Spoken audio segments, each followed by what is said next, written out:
तो फिल्म की शुरुआत ही एक शार्प शूटर ड्रासा से होती है, जो स्नाइपर ये काफी टाइम से अपने शिकार के इंतजार में थी और जैसे ही उसका टारगेट सामने आया वो एक ही गोली से उसे मार गिराती है और बाद में जिस बुलेट से उसने अपने टारगेट को मारा था उसी बुलेट का शल अपने पास संभाल लेते हैं और यहीं से सीन शिफ्ट हो जाते हैं लिवाई की तरफ। पता चला है कि वो भी एक शार्प शूटर है और आर्मी का सोल्जर भी रह चुका है। इस टाइम उसे एक फैसिलिटी में मिस बार्थो बुलाती हैं, जो किसी सीक्रेट मिशन के लिए काम करती है। लिवाई के सामने लिवाई की रिपोर्ट चेक करते हुए वो लिवाई से काफी इम्प्रेस नजर आ रही थी, क्योंकि लिवाई ने 200 से भी ज्यादा किल अपनी एक ही शूट से पॉसिबल बनाए थे। यानी उसने 200 से ज्यादा मर्डर किए थे अपनी स्नाइपर की हेल्प से। उसका निशाना बहुत अच्छा था। अब वो लिवाई से कुछ बातें करती हैं और उसे अपने सीक्रेट मिशन के लिए हायर कर लेती हैं। दूसरी तरफ दोबारा हमें ड्रासा को दिखाया जाता है, जो रशिया में अपने डैड के पास आई है। ड्रासा एक बाउंटी हंटर है, यानी पैसों के लिए वो दूसरों को मारने का काम करती है, लेकिन उसके बाद उसे अपने किए पे काफी पछतावा होता है। वो हर साल उन बुलेट्स के शेल अपने डैड को लाकर देती थी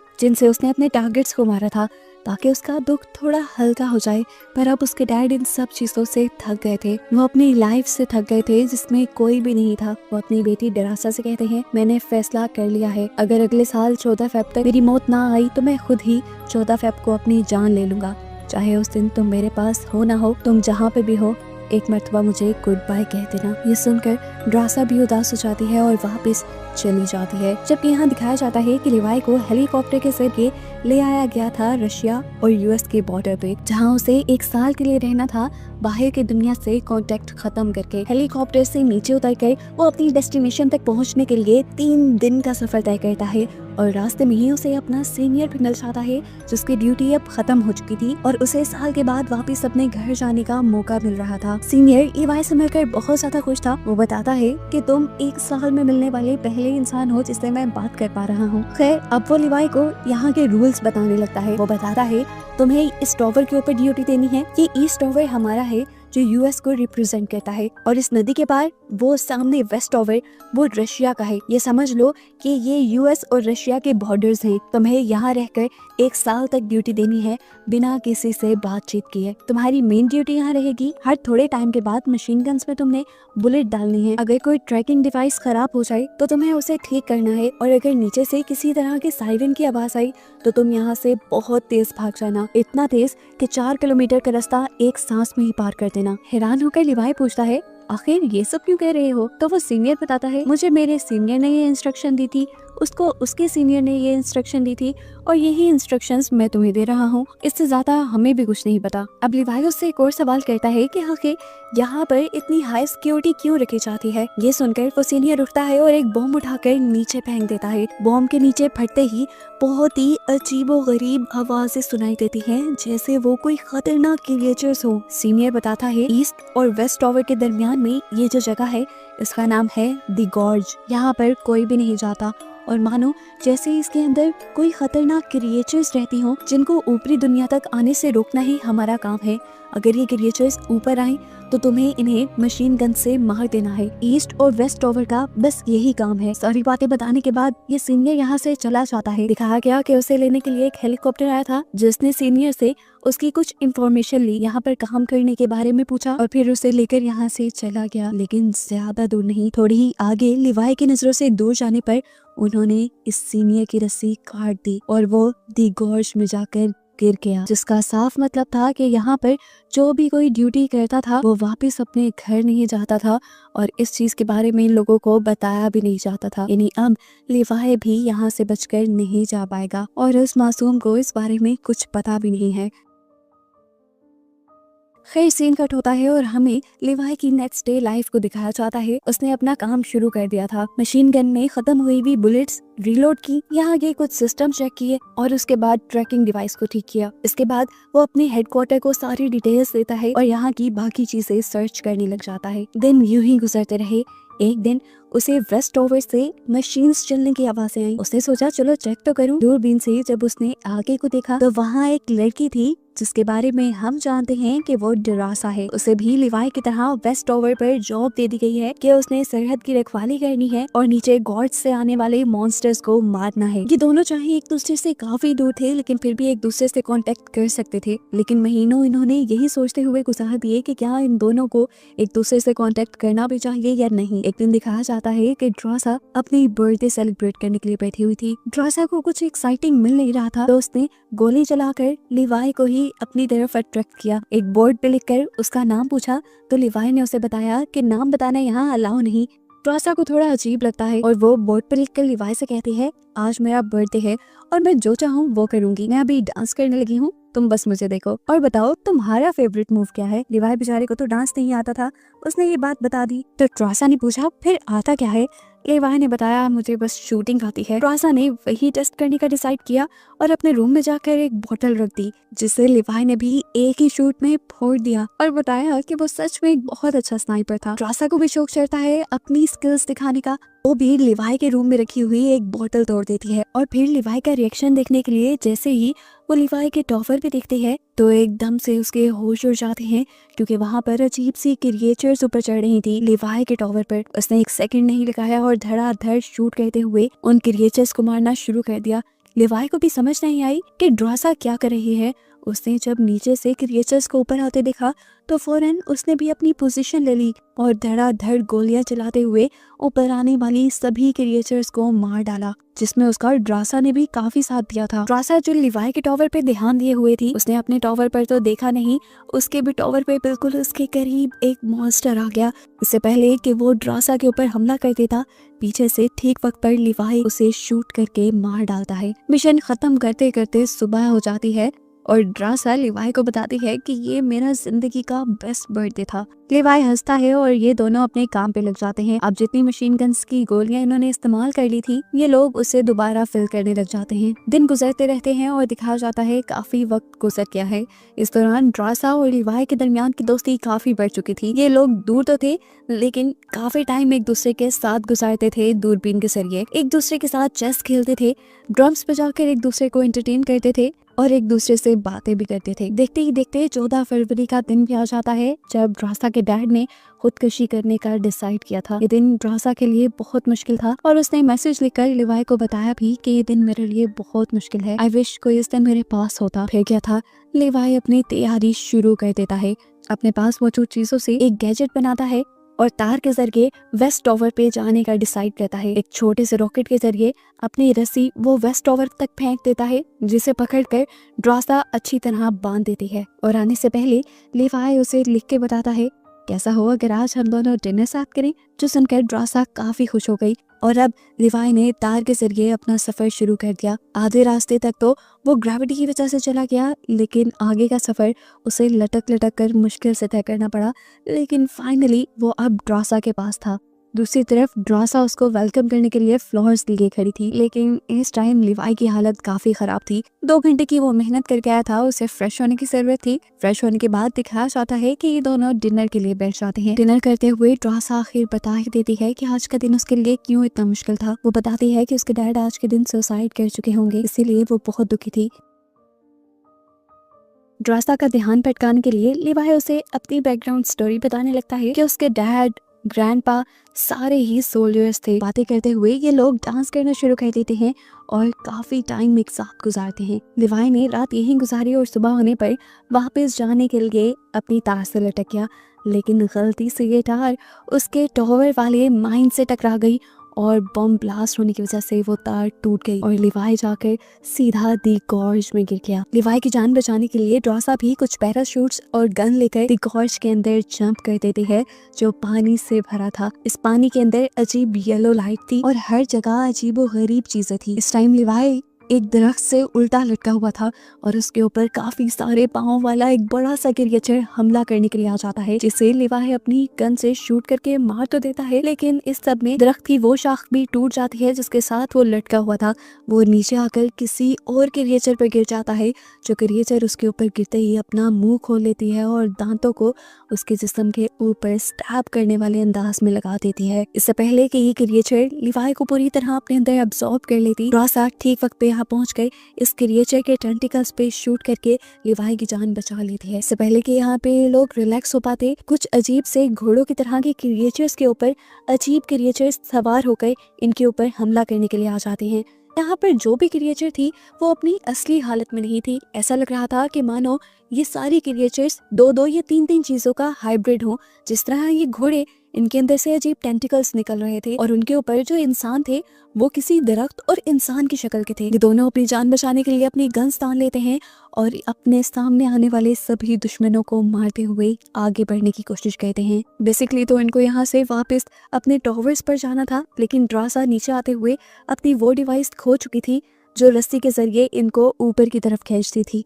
ना चाहते हुए भी इन्हें इस गॉर्ज के अंदर ही आगे बढ़ना पड़ता है, जहां हम देखते हैं कि पहले जो धुंध इनके इर्द गिर्द येलो कलर की थी वो अजीब तरीके से ब्लू कलर में बदल जाती है और इन्हें यहाँ पर एक फैसिलिटी दिखाई जाती है जो एक साइंटिस्ट की थी जिन्होंने पहली मर्तबा बॉम्ब बनाया था। इस फैसिलिटी के इर्द गिर्द पूरी एक कम्युनिटी भी थी। ड्रासा और लिवाई ये देखकर हैरान थे कि ऐसे कैसे एक पूरी कम्युनिटी तबाह हो सकती है। चारों तरफ इन्हें खतरा ही महसूस हो रहा था, जिससे बचने के लिए ये लोग एक चर्च के अंदर चले गए, लेकिन इस चर्च के अंदर भी खतरा कम नहीं था। यहाँ पर बड़े बड़े स्पाइडर्स थे जिनकी मुंह की जगह इंसानी चेहरे थे और दांत बहुत ही ज्यादा खतरनाक, और वो एकदम से जंप करके लिवाई और ड्रासा दोनों के ऊपर ही हमला कर देते हैं। ये दोनों इन स्पाइडर्स को अपने ऊपर से उतारते हुए शूट करके यहाँ से बाहर निकलते हैं और एक दूसरी फैसिलिटी के अंदर जा घुसते हैं। ये जगह उन्हें किसी लैब की तरह लग रही थी। इसी लैब के अंदर इन्हें एक डीवीडी मिलती है जिसे प्ले करने पे ये एक डॉक्टर की वीडियो थी जो यहाँ पर होने वाले एक्सपेरिमेंट की डिटेल बता रही थी।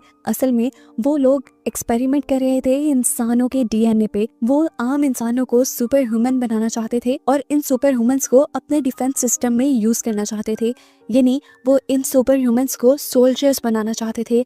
लेकिन इन लोगों का एक्सपेरिमेंट खराब हो गया, जिसकी वजह से इंसानों के डीएनए के अंदर हर चीज का डीएनए मिलने लगा। इसीलिए यहाँ पर कई किस्म के हाइब्रिड्स बन गए। दरख्तों के अंदर इंसानों वाला डीएनए चला गया, जबकि इंसानों के अंदर दरख्तों वाला। ऐसे यहाँ पे कोई भी दरख्त मिल सकता था जो इंसानों की तरह बात कर सकता है, चल सकता है, और कोई भी इंसान ऐसा भी दिख सकता है जिसके अंदर से शाखें निकल रही हो। एक अजीब बात वो ये भी बताती है कि इनका एक्सपेरिमेंट इतना खतरनाक हो गया था कि दरख्तों के अंदर ऑर्गन्स भी पैदा होने लगे थे। हत्ता कि यहाँ पे जो छोटे छोटे इंसेक्ट्स भी थे, कीड़े भी थे, उनमें भी इंसानों और दरख्तों का डीएनए मिक्स हो चुका था। जैसे अभी हमने एक स्पाइडर देखा, उसके मुंह पे इंसानी चेहरा था। इसे डीवीडी को देखते देखते लिवाई यहाँ पे और भी छानबीन करता है और उन्हें यहाँ थोड़ा सा एडवांस कंप्यूटर मिल जाता है। इस कंप्यूटर को चलाने पर लिवाई के सामने और भी ज्यादा राज खुल जाते हैं। एक सीक्रेट कंपनी के बारे में उसे पता चलता है जो इंसानों को सुपर ह्यूमन बनाने के साथ साथ और भी बहुत से खतरनाक एक्सपेरिमेंट्स कर रही थी। इन लोगों ने एक ऐसा मिसाइल भी बनाया था जिसे अगर कहीं पर टारगेट किया जाए तो वो अपने फटने के साथ अपने इर्द गिर्द रेडियस के 4 किलोमीटर एरिया को तबाह कर सकते हैं। ये पढ़कर वो समझ गया था कि आखिर उसके सीनियर्स क्यों किसी सायरन के बजने पर उसे 4 किलोमीटर दूर तक भागने को कह रहे थे। वो इसी मिसाइल के फटने की बात करते होंगे। हो ना हो लिवाई को समझ आ गया था कि ये मिस बार्थो की फैसिलिटी है और वही अपने इन खतरनाक एक्सपेरिमेंट्स को दुनिया से बचाने के लिए ड्रासा और लिवाई जैसे सोल्जर्स को हमेशा ईस्ट और वेस्ट टॉवर पर हायर करके रखती थी, जो गॉड से आने वाले हर मॉन्स्टर, हर क्रिएचर को मारकर दुनिया को उनकी सच्चाई से दूर रखे। यहाँ पर मौजूद चीजों से ये लोग पता चला लेते हैं कि इन एक्सपेरिमेंट के पीछे गवर्नमेंट का कोई हाथ नहीं, ना ही रशियन गवर्नमेंट का और ना ही यूएस गवर्नमेंट का। इन्हें पता चलता है कि मिस बार्थो यहाँ का सारा काम ड्रोन्स के जरिए करवाती थी, लेकिन फिर भी सारे काम ड्रोन्स और रोबोट नहीं कर सकते थे। जिस तरह ट्रैकिंग डिवाइस चेंज करना, मशीन गन में गोलियां भरना, इस तरह के कामों के लिए उन्हें इंसानों की जरूरत होती थी। इसीलिए ड्रासा और लिवाई यहाँ थे आज। सारी सच्चाई रियलाइज होने के बाद ये लोग फौरन यहाँ से भागने की कोशिश करते हैं, लेकिन उसी दौरान इनके इर्द गिर्द कुछ क्रिएचर्स घेरा बना लेती हैं और इन्हीं का गुमा हुआ वेपन्स का बैग इनके सामने ला कर रख देती हैं। ये इन मॉन्स्टर्स की चाल भी हो सकती थी, लेकिन ड्रासा और लिवाई ने अपना बैग लेने का फैसला किया, क्योंकि अगर इनके पास गन ही ना होती तो ये लोग आगे लड़ते क्या। अब ड्रासा जैसे ही उस बैग को पकड़ने के लिए आगे बढ़ती है तो कोई आदमी उसके पाँव को अपने ट्रैप में बंद करते हुए उसे खींचते हुए एक और जगह पे ले जाता है जो रेड जोन थी।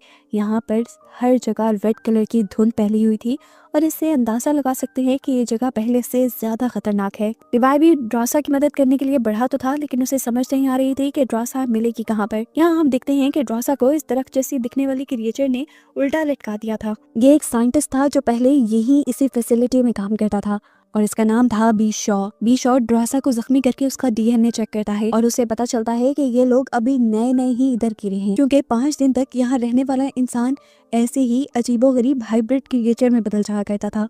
अब ड्रासा तो इस क्रिएचर को अपने लिए खतरा समझ रही थी, इसलिए उसने अपने आप को छुड़वा कर यहाँ इस क्रिएचर के साथ लड़ाई शुरू कर दी। लड़ते हुए ड्रासा के हाथ यहाँ एक नुकीली चीज पे लग जाती है, जिससे बार बार वो इस इंसान नुमा दरख्त के ऊपर हमला तो करती है, लेकिन इन्हें मारना तो जैसे इम्पॉसिबल था। वो बताता है कि मैं इंसानों की तरह ऑक्सीजन से भी सांस ले सकता हूँ और एक दरख्त की तरह कार्बन डाइऑक्साइड भी ले सकता हूँ। इससे पहले कि अब वो ड्रासा के ऊपर हमला करके उसे खत्म कर देता, पीछे से लिवाई एंट्री करता है, दूर से ही उसके ऊपर शूट करता है और उसके बाद आग लाकर उसकी सारी जड़ों को आग लगा देता है। अब ये लोग वापस जाने का फैसला करते हैं, लेकिन यहाँ से दूसरी तरफ जाना तकरीबन नामुमकिन के बराबर था। इस जगह पे एक अजीब सा जाल फैला हुआ था जो ह्यूमन और प्लांट के डीएनए से बना था। इस जाल के अंदर बहुत सारे ह्यूमन ऑर्गन्स भी थे और साथ ही साथ दरख्तों की जड़ों की तरह ये एक नेटवर्क की तरह फैला हुआ था। सिंपल लैंग्वेज में कि इंसान और दरख्त यहाँ पे आपस में कनेक्टेड हुए थे। अब खतरा तो इन्हें मोल लेना ही था। ये लोग एंटर कर लेते हैं उस जाल के अंदर और आहिस्ता आहिस्ता कदम आगे बढ़ाते हुए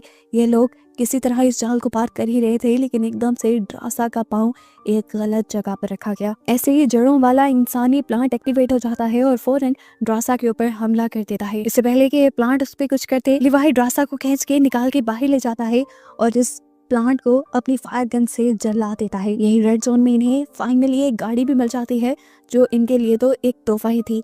ये लोग उसमें बैठकर गाड़ी चलाते हुए ब्लू जोन में आ जाते हैं। इसी कार के जरिए इन्होंने बहुत ही जल्दी ब्लू जोन को भी पार करके ये लोग येलो जोन में आ गए थे, जहां वो दरख्त की तरह दिखने वाले इंसान दोबारा इनके ऊपर हमला कर देते हैं। इससे लिवाई निपटता है, जबकि ड्रासा को वो रस्सी मिल जाती है जिसकी मदद से ये लोग ऊपर जा सकते थे, लेकिन इसके नीचे वाला गैजेट, इसीलिए ड्रासा इस रस्सी के साथ जीप को बांध देती है ताकि जीप की मदद से ये लोग ऊपर जा पाए। अब जैसे जैसे ये लोग ऊपर चढ़ रहे थे, गॉर्ज की क्रिएचर लगातार इनके पीछे पड़े हुए थे। वो इनको मारने की कोशिश कर रहे थे। ड्रासा और लिवाई दोनों इनसे लड़ते हैं, हारते नहीं। ऊपर चढ़ते चढ़ते भी कार में बैठे हुए ये लोग लगातार उनके ऊपर शूटिंग करते रहे। मारते मारते जब ये लोग थक जाते हैं और अपनी मंजिल के बहुत करीब होते हैं, तो लिवाई यहाँ पे एक बहुत ही शातिर मूव चलता है। वो अपनी जीप के पेट्रोल टैंक को खोल देता है, जिससे पेट्रोल नीचे गिरकर सारी क्रिएचर्स को भिगो देता है और ऊपर आते ही लिवाई अपनी फायर गन से इन सब को जला देता है और ये क्रिएचर्स यहाँ पर खत्म हो जाती हैं और फाइनली ये लोग ऊपर भी आ जाते हैं। इतनी बड़ी हकीकतें इन्हें गॉर्ज के बारे में पता चल चुकी थी अब, और ये लोग इस घिनौने मिशन का हिस्सा बनने वाले नहीं थे। ये दोनों फैसला करते हैं कि जल्द ही ये दोनों ये जगह छोड़कर चले जाएंगे और कहीं दूर जाकर अपनी नई जिंदगी बसर करेंगे। ड्रासा लिवाई से शेयर करती है कि फ्रांस में उसके पास एक ऐसी जगह है जिसके बारे में कोई नहीं जानता और कोई उसे ढूंढ भी नहीं पाएगा वहाँ। इस टाइम ये दोनों ड्रासा के यानी वेस्ट टॉवर पे थे। लिवाई ड्रासा से कहता है, मैं इस टाइम अपने टॉवर पे जाता हूँ और वहाँ पर एक टाइम बॉम्ब सेट कर देता हूँ ताकि वहाँ की सारी चीजें तबाह हो जाएं और हमारे बारे में किसी को कोई खबर ना हो। इस टाइम बॉम्ब को एक्टिवेट करने के बाद मैं उस मिसाइल को भी ऑन कर दूंगा जो नीचे गॉर्ज को खत्म कर देगा और मिस बार्थो के ये सारे घिनौने एक्सपेरिमेंट भी खत्म हो जाएंगे। दुनिया को इनसे कोई खतरा नहीं रहेगा। अपना प्लान बनाने के बाद वो तो ईस्ट टॉवर पे आ गया था, जहाँ आते ही उससे मिस बार्थो कॉन्टेक्ट करते हैं। असल में उसे पता चल गया था कि नीचे गॉर्ज में उनके कंप्यूटर एक्टिवेट हुए थे। वो लिवाई से पूछती है, क्या ये कंप्यूटर्स तुमने एक्टिवेट किए? लिवाई साफ झूठ बोल देता है कि नहीं, मैं तो नीचे गया ही नहीं। वो समझ गई थी कि अगर लिवाई नीचे नहीं गया तो दूसरी तरफ से ड्रासा नीचे गई होगी और इन्हें कहीं ना कहीं अब गॉर्ज की हकीकत पता चल चुकी है। इसीलिए फैसला करती हैं कि अगले ही दिन ये ड्रासा और लिवाई दोनों को ही मरवा देंगी, क्योंकि अगर ये दुनिया में आ गए तो ये मिस बार्थो की सच्चाई भी दुनिया के सामने ले आएंगे। अगले दिन दिखाया जाता है कि ड्रासा और लिवाई दोनों ही यहाँ से जाने की तैयारी कर रहे थे और तार बांध रहे थे। लिवाई बॉम्ब एक्टिवेट करने की कोशिश में था और उसी टाइम मिस बार्थो पहुंच जाती हैं अपने हेलीकॉप्टर को लिए। मिस बार्थो को देखते ही लिवाई समझ गया कि वो जरूर उसे मारने के लिए आई हैं, इसीलिए वो फौरन यहाँ से भाग जाता है और मिस बार्थो के लोग उसके पीछे पड़ जाते हैं। लोग क्या, उसके ड्रोन्स, हेलीकॉप्टर्स, सब के सब अब लिवाई के पीछे थे। लिवाई जानता था कि उसे ये सब तबाह करके ही आगे जाना है, इसीलिए वो अपनी स्पीड कम करता है और अपनी लाइफ का एक बहुत बड़ा शॉट मारता है, कई किलोमीटर दूर का। उसने अपनी उस डिवाइस को शूट कर दिया था जो नीचे मिसाइल के साथ कनेक्टेड थी। इस मशीन को शूट करते ही नीचे कुछ ही सेकंड में वो मिसाइल फट जाता। वो शूट करके जितना तेज हो सके वो भागता है। दूसरी तरफ लिवाई भी उसका प्लान जानती थी, वो भी वहां से बहुत दूर भाग गई, लेकिन किस्मत को ये मंजूर न था कि ये दोनों मिले। ड्रासा तो उस बम से बच गई, लेकिन लिवाई उस बम की आग की चपेट में आ गया और वहीं पानी में गिरकर मारा गया। लेकिन अच्छी बात ये थी कि नीचे दी गॉर्ज, वो अजीब व गरीब फैसिलिटी खत्म हो गई जिससे दुनिया को एक दिन खतरा भी हो सकता था। दिखाया जाता है कि ड्रासा बचने के बावजूद भी 5 दिन तक दुनिया में नहीं जाती, क्योंकि असल में वो दी गॉर्ज में रहकर आई थी। तो उन लोगों ने डिसाइड किया था कि वो 5 दिन तक आबादी वाले एरिया में नहीं जाएंगे, क्योंकि अगर उनके ऊपर किसी भी किस्म के वायरस ने हमला किया होगा तो वो 5 दिन के बाद ही सामने आएगा। 5 दिन तक जब ड्रासा बिल्कुल भी नहीं बदलती तो वो यहाँ से आबादी वाले एरिया में जाने का डिसाइड कर लेती है। काफी अर्से बाद दिखाया जाता है कि ड्रासा आज भी लिवाई को याद करती है। वो लिवाई की लिखी हुई पोएट्री कई मर्तबा पढ़ चुकी थी और आज भी वो पढ़कर रो रही थी। फ्रांस की वो सीक्रेट जगह जिसके बारे में उसने लिवाई को बताया था, वहीं पर उसने एक वेट्रेस की जॉब भी शुरू कर ली थी। एक दिन जॉब करते हुए सरप्राइजिंगली लिवाई उसके सामने आ जाता है। जिस तरह से ये लोग अपने टॉवर्स से एक दूसरे से बातें करते थे लिख लिख कर, लिवाई लिख कर उससे पूछता है क्या मुझे रैपिड पाई मिलेगी जो उन्होंने लास्ट टाइम एक साथ डिनर करते हुए खाई थी। ये देखकर ट्रासा की खुशी की इंतहा नहीं रहती और वो एक्साइटमेंट में जाकर लिवाई को गले लगा देती है। और इन लोगों के इस सरप्राइज और अच्छे रियूनियन के साथ ये मूवी यहीं खत्म हो जाती है।